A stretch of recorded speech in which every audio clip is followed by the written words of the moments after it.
증인은 그 청와대 행정관으로 들어가시기 전에는 공무원으로 근무하신 적이 있습니까? 없습니다. 그러면은 이제 저희가 생각할 때는 언론 보도에도 많이 나왔지만 그 이제 9급에서 출발해가지고 3급 공무원이 되기까지 최소 16년, 거의 20년 이상을 근무해야지 3급 행정관이 된다고 하거든요. 네. 근데 증인이 이제 그 대선하실 때, 대선할 당시에 운동을 좀 도와드리고 그 개인적인 업무를 조금 봐드렸다 해서 증인이 3급으로 되신 것에 대해서는 증인은 어떻게 받아들이셨습니까? 제가 알기로 제가 이제 공무원이 아니기 때문에 급에 대해서는 모르지만 제가 그 전 직장에서 받았던 연봉이나 그 수입에 대해서 좀 지금보다 훨씬 많았습니다. 아마 그렇기 때문에 그런 거에 대해서 아마 좀 비례를 하다 보니 아마 그렇게 나오지 않았나 생각이 됩니다. 그리고 그 채용 절차에 대해서도 뭐 이력서를 제출하시거나 면접을 하시거나 이런 절차를 거치셨습니까? 이력서는 냈습니다. 그리고 청와대 직접 면접은 아니고 그 피청구인하고 계속 이어왔기 때문에 자연스럽게 말씀을 안 그럼 하셔도 채용한다는 통보는 누구로부터 받으셨습니까? 청와대에서 연락이 왔습니다. 그 청와대에서 누구 그건 정확하게 기억하십니까? 기억이 나지 않습니다. 그다음에 이제 그 처음에 제2부속실에서 근무하셨다고 하셨지 않습니까? 네. 거기는 몇 사람 정도가 근무했습니까? 그때 당시에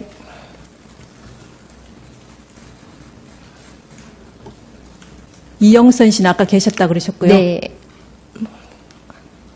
뭐 5명 또는 10명 대충 이렇게 말씀을 하시면 되겠습니다.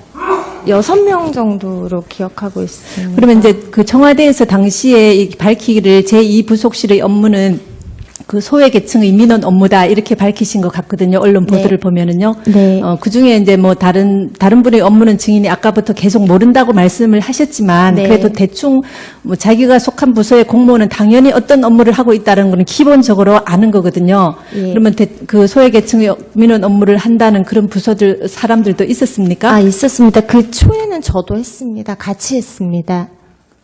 그 한두 가지만 예로 들어보시겠습니까? 민원 들어오면은 민원 업무에 대해서 저도 같이 한 적이 있습니다.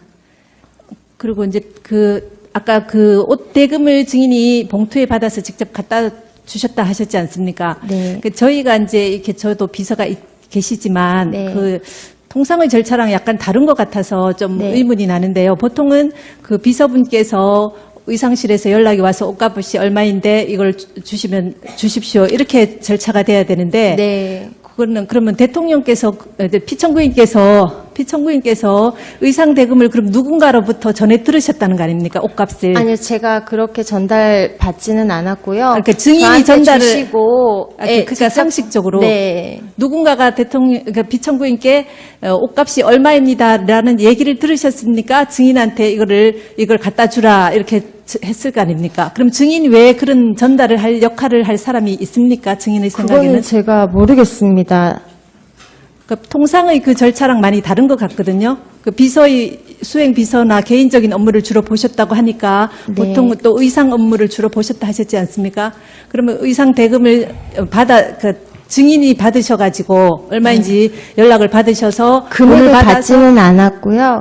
그냥 피청구인이 저에게 봉투에 주시면 그거를 전달하는 역할을 했지 그 안에 돈이 얼마인지 이런 거를 열어보지도 않았고 그 전 단계에서 그러니까 예. 피청구인 쪽에 의상 대금이 얼마다라는 것을 연락하는 다른 사람이 의상실에서 직접 하는 것은 또 상식적으로 아니, 맞지 네. 않지 않겠습니까? 네. 그러면 그 중간에서 전달한 사람이 누구겠느냐는 것을 그거는 제가 알지 못합니다. 그다음에 이제 그 세월호 당일에 그 피청구인께서 9시에 관저 집무실로 들어가셨고 그다음에 이제 중간에 식사를 하신 것 예. 같은데요. 몇 네. 시쯤 식사를 하셨는지는 아십니까? 제가 기억하기로는 정시에 식사를 올려드렸지만 좀 많이 늦게 들어가신 걸로 기억을 하고 조금 빨리 나오셨던 걸로 기억을 합니다. 그러면 그 9시에 관저 집무실로 들어가시고 나서 그다음에 증인이 뵌 것은 몇 시쯤 됩니까? 그 다음에는 미용 들어가실 때 그리고 또 나오셔서 의상 민방위복 챙겨 드릴 때 보았습니다. 그러면 그게 오후 시간이네요. 네. 그죠? 오후 식사 끝나시고 난 뒤에 증인이 두 번째로 뵀다는 얘기네요. 네, 그러면 그때도 메이크업도 들어오셨습니까? 네. 그러면은 헤어랑 메이크업이 다 두 분이 다 들어오셨다는 얘기죠? 네. 그럼 중대본에 가실 때는 증인이 동행했습니까? 수행했습니까? 안 했습니다. 안 했습니까? 저는 미용을 모셔다 그럼 드렸습니다. 일반적인 공식적 업무에는 증인이 수행하지 않습니까?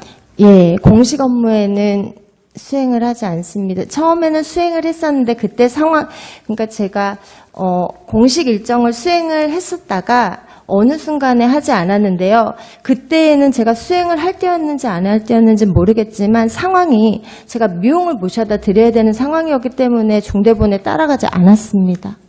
그러면은 이제 증인인 TV로 그 오전부터 계속 그 배가 침몰하는 상황을 계속 보셨다고 하셨지 않습니까? 계속 본 건 아니지만 계속 TV는 틀어놓고 있고 저는 보셨는데 업무를 보러 왔다 갔다 했습니다. 그럼 증인이 그 보시기에 네. 그 피청구인께서는 그 세월호 사고가 난 것을 언제쯤 아셨다고 보여집니까? 그날 당시에 기억해 봤을 때요. 처음 시작을요. 처음 아신 것이 언제쯤일 거라고 이렇게 추측이 되거나 아니면 그때 뵀을 서류를 때 아마 올려드렸을 때, 왜냐면 제가 9시에 집무실 들어갈 때는 분위기가 안정적이었고 그냥 평상적이었다가 서류가 올라가는 그 시점부터 조금, 좀 바쁘게 돌아갔기 때문에요. 근데 바쁘게 돌아간다 했는데 이제 증인이 그 두 번째 뵌 거는 오후 식사가 끝나시고 헤어랑 이게 끝날 때쯤인가 그렇다고 말씀하셨지 않습니까? 예, 안봉근 비서관이 뛰어들어가고 그러니까 상황이, 물론 그 당시엔 안정적이었지만 안봉근 비서관이 뭔가 막 뛰어갔던 걸로 기억을 합니다. 제가 그래서 그 상황에서는 아마 조금, 네, 그렇게 생각합니다.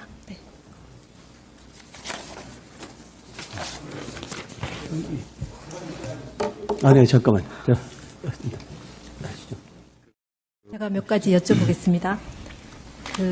아까 이제 2013년도에는 문건이 꽤 많이 이렇게 최서원 씨한테 보내드렸다고 했지 않습니까? 예. 그러면은 그 문건은 그 증인이 취급하는 문건에서 선별해서 보내드렸습니까? 아니면 대부분을 보내드렸습니까? 제가 판단해서 좀 의견을 좀 들어봤으면 좋겠다고 생각되는 것들을 주로 보냈습니다. 그 증인이 의견을 들어봤으면 좋겠다 하는 그런 기준은 나름대로 뭐 세웠을 텐데요. 어떤 것입니까? 그러니까 일반 행사나 뭐 이런 것들 같은 경우는 특별히 보낼 게 없고요. 그리고 너무 이제 전문적이고 구체적이고 뭐 이런 것들도 사실 특별히 뭐 이제 보낼 필요가 없었습니다. 왜냐하면은 처음에 다 많이 보냈는데 그냥 거의 그냥 그대로 이렇게 그냥 그렇게 하면 좋겠다라고 그냥 그런 의견들이 많았기 때문에 처음에는 이제 상당히 여러 개를 보내다가 이제 점점 제가 봐서 그때 상황 봐서 이거 한번 좀 의견 한번 들어보면 좋겠다는 걸 보내고 그랬습니다. 그럼 아까 증인께서 피청구인께서 큰 틀에서 포괄적인 위임을 처음에 하셔가지고 의견을 들어보면 좋겠다 이렇게 말씀을 하셨다고 하셨지 않습니까? 네. 그리고 중간에 아까 컨펌 얘기 나왔을 때 이제 피청구인께서 증인에게 최서원 씨 의견을 들어봤느냐 이렇게 여쭤보기도 하셨다고 하셨지 않습니까? 네, 어떻게 좀 그렇다고 한번 들어봤느냐. 한다면은 증인이 최서원 씨에게 이런 문건을 보낸다는 것을 피청구인도 어느 정도는 알고 계셨다는 얘기겠네요. 그러니까 의견을 들어보라고 말씀을 하셨으니까 의견을 들어봤느냐. 그러니까 그런 거 확인하신 거죠. 한번 의견 들어봤느냐. 그러니까 저는 뭐 의견 들어보기 위해서 문서를 자료를 보낸 거고요. 그러면 특별히 어떤 그러니까 관심 있는 사항이나 이런 부분에 아까 그런 게 없다고 하셨는데요. 관심 있는 부분에 대해서는 특별히 이 부분 좀 물어보라고 이렇게 지시하거나 하신 적은 없습니까? 특별히 뭐를 구체적으로 그러니까 딱 특정해서 지시하신 적은 없습니다.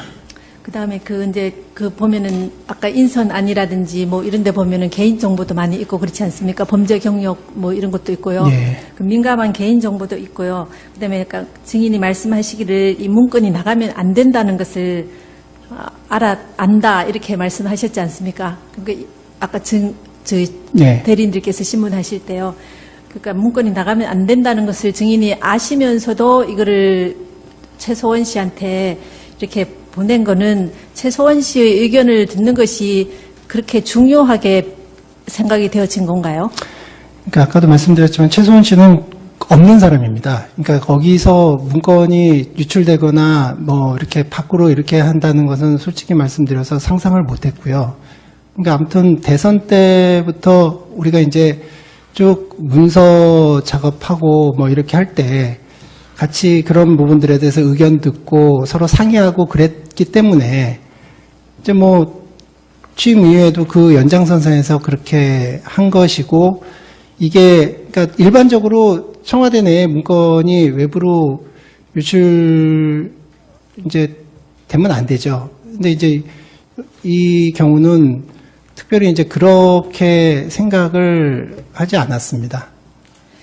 그다음에 그 인사에 대해서 여쭤보면은요, 아까 이제 청구인 대리인께서 질문하실 때 최서원 씨가 추천한 인사는 없다라고 말씀하신 것 같은데요.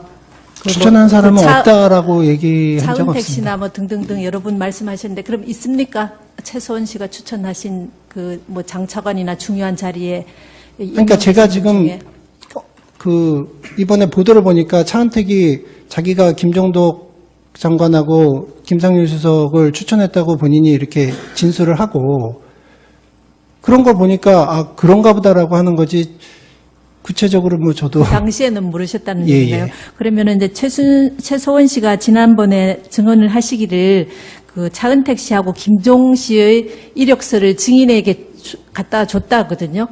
받으셨습니까? 그러니까 제가 그 메일로, 아까도 말씀드렸지만 메일로 받고 이런 경우는 다 내용을 확인하고 다 압니다. 근데 이제 인편으로 받은 거는 이제 내용을 제가 모르기 때문에, 제가 최순실 씨가 인편으로 김종덕 장관하고 이제 차은택 씨 이거를 저한테 보냈을 수는 있겠지만, 그러니까 제가 몰라요. 저를 그걸 보냈는지 안 보냈는지. 그러니까 아무튼 메일로 보내지는 않았기 때문에 제가 기억은 못합니다. 그다음에 아까 이제 검찰에서 증인이 이제 조사 받으실 때 그 최서원 씨 의견이 반영된 게 있느냐 없느냐 하니까 있는 것도 있고 없는 것도 있다 하시면서, 또 인사에는 그러면 어떠냐 하니까 인사에도 일부 반영된 부분은 있다고 이렇게 진술을 하셨는데요. 그 반영된 부분은 기억나는 부분이 어떤 부분입니까? 그때 아마 검사랑 그 차은택 얘기했던 것 같습니다. 뭐 김종덕 김상률 누구야 김종덕 장관 뭐 이런 사람들 다 그 차은택이 자기가 추천했다 그러고 최순실이 이렇게 했다고 하니까 뭐 그런 거가 아마 반영됐나 보죠. 아마 그 정도, 아마 검사랑 그렇게 대화했던 것 같고요. 그리고 의견이 반영된 것도 있고 반영되지 않은 것도 있고 당연히 그렇습니다. 그러니까 최순실 씨가 아까도 말씀드렸듯이 이런저런 뭐 언론 보도나 보고 이런 그 좀 걱정되고 뭐 이런 대통령께 비판이 있고 이렇게 이런 것은 뭐 좀 문제다 뭐 이런 거 보면 또 걱정돼서 전화해가지고 뭐 이런 거는